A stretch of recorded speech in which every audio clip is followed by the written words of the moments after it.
नया ढाबा कहानी। मेरा नाम राखी है। आज मैं आपको अपनी कहानी सुनाने वाली हूँ। मेरे पति राजेश ने अपनी जिंदगी में बहुत मेहनत की। वो ज्यादा पढ़े लिखे नहीं थे, इसलिए हमेशा से मेहनत और मजदूरी का काम ही उन्हें मिला और घर चलाने के लिए उन्होंने यही किया। हमारे 2 बच्चे हैं। बेटा 10 साल का है और मेरी बड़ी बेटी 16 साल की है। अभी तक मेरे पति ने जैसे तैसे अपना घर चलाया। इस उम्र में भी आज भी हम वही है। अगर काम नहीं करेंगे तो खाने को नहीं मिलेगा, घर नहीं चल पाएगा, बेटा और बेटी की पढ़ाई पूरी नहीं हो सकेगी। मेरे पति की अब ऐसी स्थिति नहीं थी कि वो मेहनत और मजदूरी कर सके।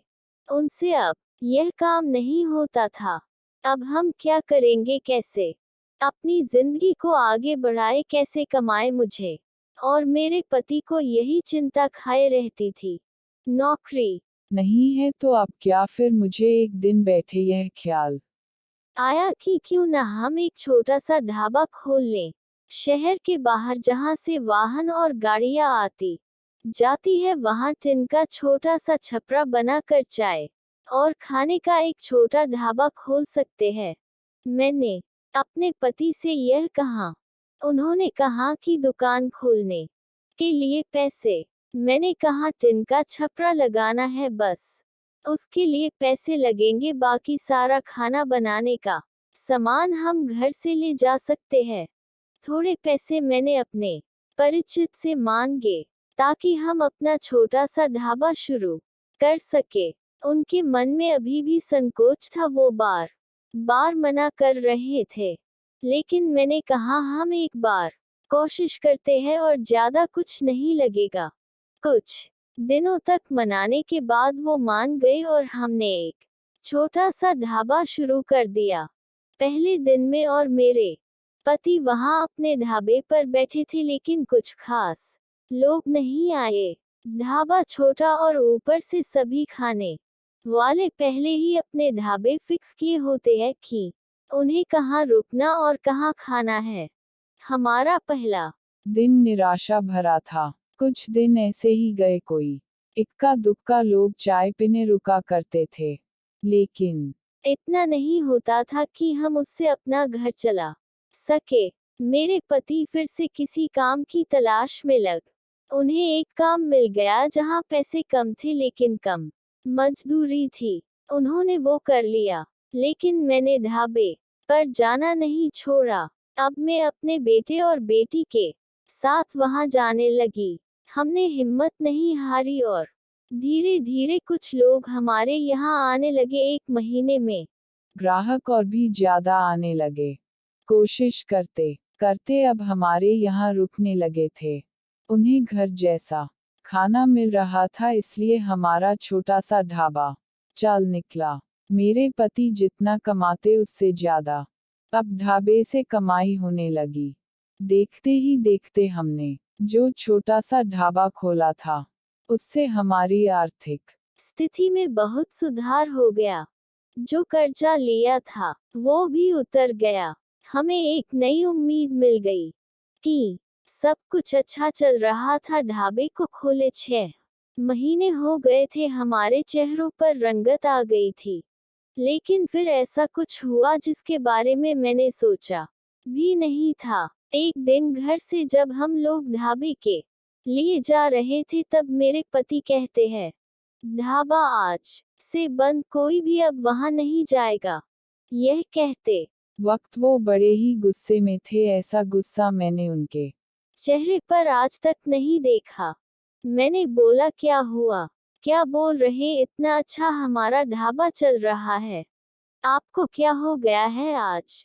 वो बोले, मैंने कहा ना, कोई भी अब वहां नहीं जाएगा, ना तू ना तेरी बेटी। मैंने बोला आप शांत हो जाइए, आपकी तबीयत ठीक नहीं है, आप आराम करें, हम लोग इस बारे में बात करते हैं।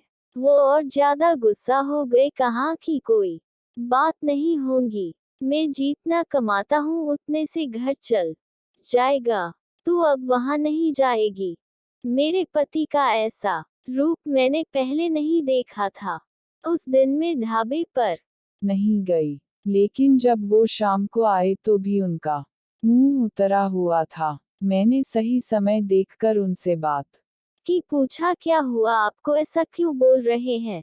वो बोले कि मेरा मुंह मत खुलवा, मैं सब जानता हूँ कि तू क्या कर रही है। मैं तेरे साथ इतने दिनों तक वहां रहा, तब वहां कोई नहीं आता था और मेरे जाते ही ढाबा चलने लगा। आखिर ऐसा भी क्या हो गया, मेरे तो होश ही उड़ गए। वो क्या बोलना चाहते थे मैं समझ गई। ऐसी बात वो भी शादी के इतने दिनों बाद उनके मुंह से सुनकर मुझे यकीन ही नहीं हो रहा था कि यह मेरे पति है। मैं एकदम खामोश हो गई। रात को मेरे आंसू नहीं रुक रहे थे। मेरे मुंह पर अब ढाबे का नाम भी नहीं आया। इस तरह की बातें सुनने के बाद मेरा अब कुछ करने का मन ही नहीं किया। उस दिन से खामोश हो गई। अब कुछ करने को कहने को बचा भी नहीं था। मैंने सोचा था कि उनको कोई सफाई नहीं दूंगी, वो अपना काम करते रहें, लेकिन उनकी कमाई कम थी, उससे अच्छे से गुजारा नहीं हो पाता था। कुछ ही दिनों में जो पैसा जमा किया था वो खत्म हो गया। करीब 3 महीने बाद ही उनकी तबीयत खराब हो गई और वो बिस्तर पर आ गए। काम नहीं कर पा रहे थे। मैं जैसे तैसे उन्हें संभाल रही थी। घर में जब पैसा खत्म होने लगा तो कर्जा लेने की नौबत फिर से आ गई। मैं चाहती थी कि कहीं किसी के घर जाकर खाना बनाने या बर्तन धोने का काम करने लगूं, लेकिन उनकी तबीयत खराब थी और मैं नहीं चाहती थी मेरी किसी भी बात के कारण वो फिर उसी तरह की बातें करें। एक दिन वो बिस्तर पर थे, मैं उनके लिए खाना बना रही थी, तब उन्होंने मुझे बुलाया। बोले मैं जानता हूँ उस दिन की बात तुम्हें बहुत परेशान कर रही है, लेकिन और तुम्हें लग भी रहा होगा कि मैं तुम्हें यह कैसे बोल सकता हूँ, लेकिन वो शब्द और बातें मेरी नहीं थी।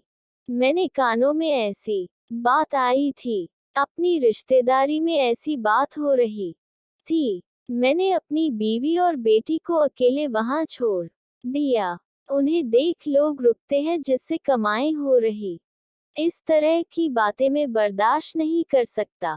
2 रोटी कम खा लेंगे, लेकिन यह सब नहीं सुनना था। समाज और यहाँ के लोग, खासकर आपके परिचित और रिश्तेदार, आपको आगे बढ़ता देख बहुत कुछ कहने लगते हैं, लेकिन लोग इस हद तक गिरे हैं मुझे इसका पता नहीं था। और मेरे पति भी उनकी बातों में आ गए। उस समय में भी होती उनकी जगह तो शायद यही करती। मुझे भी उतना ही बुरा लगता, वही फैसला लेती जो उन्होंने लिया। मैंने उन्हें कहा कि कहाँ है वो शुभचिंतक जो अब आपकी मदद करने नहीं आएंगे। जाइए, आप उनसे पूछ लीजिए। हमारे घर में खाने को नहीं है, आपकी तबीयत खराब है। आप बताएं कौन आया अब हमारी मदद करने। दुनिया किसी को खुश नहीं देख सकती, और अगर कोई मेहनत करके आगे बढ़ता है तो सारे प्रयास करके उसे पीछे धकेलने की कोशिश करती है। और आप उनकी बातों में आ गए। वो लोग सफल हो गए। सबको बात बनाना है। अब अगर हम भूख से मर जाएंगे तो भी उन्हें बातें मिल जाएगी। वो लोग कुछ समय तक बोलते, अगर हमें कोई फर्क नहीं पड़ता तो वो थक कर हार मान लेते। वो पीठ पीछे ही इस तरह की बकवास कर सकते हैं, सामने आने की तो उनमें हिम्मत भी नहीं है। उस दिन मेरे पति की आंखें खुल गई। उन्होंने कहा कि तुम सच बोल रही हो, मैं ही पागल था लोगों को सफाई देने और उनके आगे अच्छा बनने में अपना नुकसान करा लिया। जब हम गलत नहीं है तो हमें सफाई क्यों देना, क्यों डरना। मुझे माफ कर दो, हमें नहीं उन्हें बदलना होगी अपनी सोच, और अगर नहीं बदले तो हमें क्या, हमें अपने कर्म करते रहना चाहिए। अब हम फिर से कुछ कर सकते हैं। मैंने कहा अभी भी देर नहीं हुई है, हम अब भी कर सकते हैं। मेरे पति बोले मैं भी अब तुम्हारा साथ दूंगा अगर तुम चाहो तो। मैंने हाँ कहा और फिर एक बार कोशिश की, थोड़ी मुश्किल हुई लेकिन धीरे धीरे गाड़ी फिर पटरी पर आने लगी। और ऐसी ही कहानी सुनने के लिए हमारे चैनल को लाइक और सब्सक्राइब जरूर कीजिए।